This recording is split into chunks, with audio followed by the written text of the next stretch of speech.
What's going on, you guys? Welcome back to the show. We have a new car review for you today. Here in front of me is the 2020 CT5-V.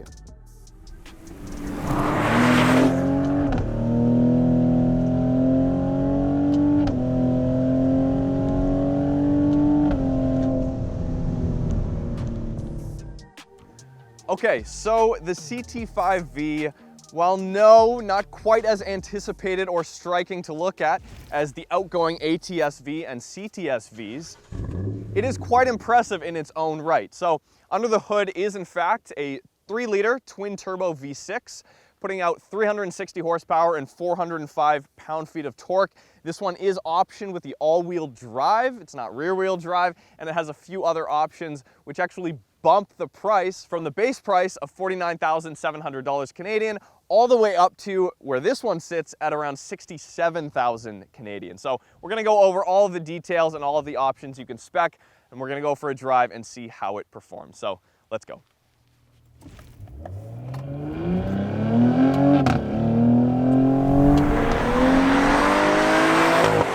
So before we begin, I was introduced to the Cadillac V-Series cars thanks to our friend James Rennick down in Los Angeles, down in Orange County.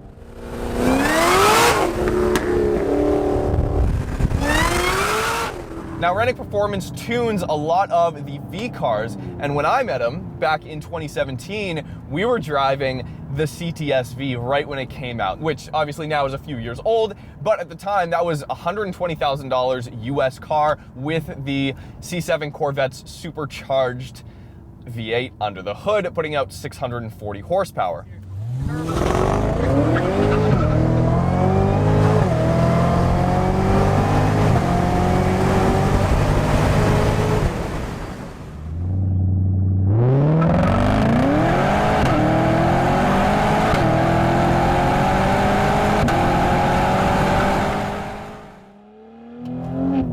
So that's kind of where my Cadillac V-Series journey began. Upon initial release, when this car first came out, I think a lot of what the internet had to say was they thought that this was going to be the replacement for that 640 horsepower cts-v.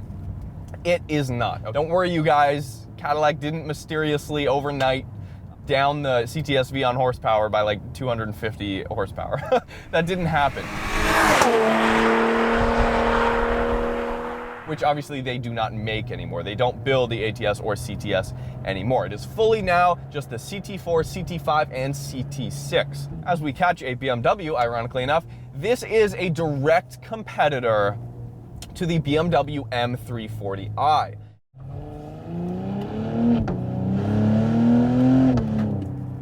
So as you can see, we have programmed, or I've programmed the center screen here to actually display our boost pressure, which is very exciting. Now Cadillac has a few other things you can display there, including a G meter.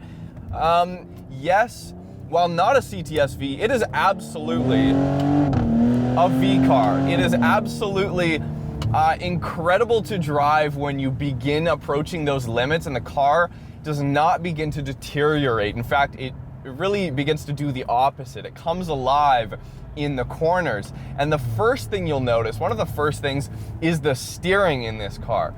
Direct competitor with the M340i, and yes, the Cadillac has better steering. Drive them for yourself, you guys. I don't know what to tell you, but this is based on, as I'm sure some of you guys know, or it's a revised version of GM's Alpha platform, which of course the Camaro is based off of. So this is in fact the underpinnings of the Camaro when you take the body off. And the dynamics are still there in this Cadillac V form, and I think a lot of it has to do with the optional magnetic ride that the V-Series comes with, that the CT5 comes with. If you get a base CT5, you do not get that Magna ride. Very, very comfortable, and then you're back in track and in track mode. It is still so comfortable. It soaks up the small stuff so wonderfully, yet you still get an amazing amount of feel through the steering.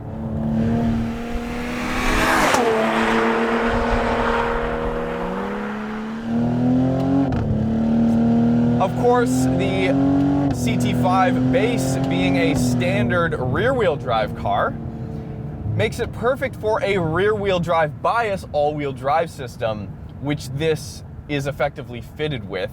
And it does have an electronically controlled mechanical limited slip differential in the back, which is standard with the V. And if you go through the settings here, the info, and you go to V, you've got your G meter, and you can actually go down, is a live real-time display of what percentage your LSD is locking up on the road here. That is so cool. And yes, the CT5-V is kind of a budget place in the market when you're comparing it to that M340 especially.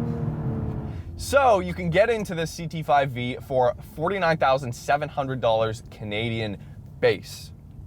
And that'll be enough to get you on track, right? But if you want all the tech stuff, if you want the Alcantara steering wheel, if you want the leather seats, if you want the upgraded nav, and a few other things like the sound system, the Bose sound system, you just pay extra. But in essence, if you are leaning more towards the enthusiast kind of eye, and that's your style of driving, then you can basically undercut the M340i, and you have yourself just a dynamically great car on the road and on the track if you so desire. So, the twin-turbo V6. Let's talk about the engine for a little bit. After all, the interior, while nice and has some carbon bits, and with GM's new navigation and this touchscreen, very responsive, works well, the interior's not the most exciting. So I figure it's best we just talk about the engine and the driving of the CT5-V, which in my opinion is the thing that draws me to it the most, especially after actually beginning to push it. So the sound of the engine, yes, is, like most manufacturers nowadays, added a bit through the speakers in a synthetic form. So it is pumped through the speaker system there to make it a little bit louder than it actually is. Definitely it sounds a little bit nicer than that ATS-V V6. And that being said, I just think there's kind of an inherent, just unpleasant noise to most V6s. And I feel like most manufacturers are fighting an uphill battle when it comes to the exhaust tuning on a lot of these performance value cars with a variable exhaust system. So it does sound nice, nothing like the cts-v V8, nothing like any of the GM V8s, obviously. And the power band's great. It has plenty of torque. The turbos spool up very quickly. But the most impressive thing, and this engine would not be anything without this 10-speed transmission. It just would not be anything without it. The 10-speed, even if you leave it in auto mode, you guys, and I'm not, I always have it in manual and track mode just because it's actually a fun car to drive when you begin pushing it. But even in drive mode, the 10-speed will downshift immediately, very, very quickly on the road here. It's a seamless transmission. It seems to just know exactly how much revs you need in comparison to where your foot is on the throttle. And it's not a gearbox that you seem to have to wait for it to downshift, especially in a performance driving scenario.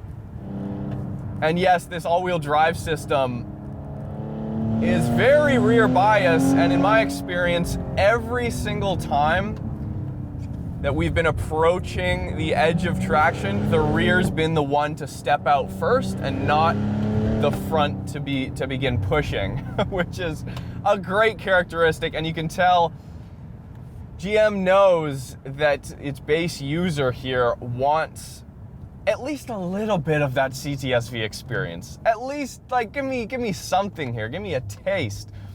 And absolutely, GM has been able to deliver on that promise here. You just have to look at it in, without comparison to that cts-v. Really responsive on the upshifts.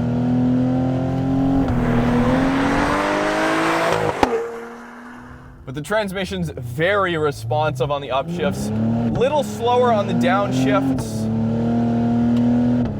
And when you're entering a corner, even in track mode and you're in third, I found it can't, if you're braking hard, it cannot anticipate where the revs are gonna be on the downshift quick enough. So I find myself sometimes having to tug the downshift paddle actually twice or maybe even 3 times if I'm being aggressive to get down into second gear, just because those downshifts aren't quite as quick.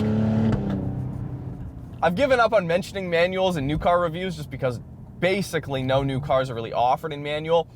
Nissan with the new 400Z or whatever it's called, kind of screwing that up a little bit for the good. But that being said, as far as an auto goes, this one's really fun. And if this is any indication of even a base of what the C8 or GT500 is gonna feel like, I'm excited to bring you guys reviews on those as well. Really excited to drive those. Anyways, I hope you guys enjoyed this review on the 2020 Cadillac CT5-V. You can check us out on Instagram at Roads Untraveled. We shoot, of course, brand new cars such as this. We've been lucky enough to get behind the wheel of some very exciting ones recently, as well as modified car reviews and features. You can check us out there to keep up to date, and of course, subscribe if you haven't already so you don't miss any of these really exciting cars we have coming up. So we'll see you next time.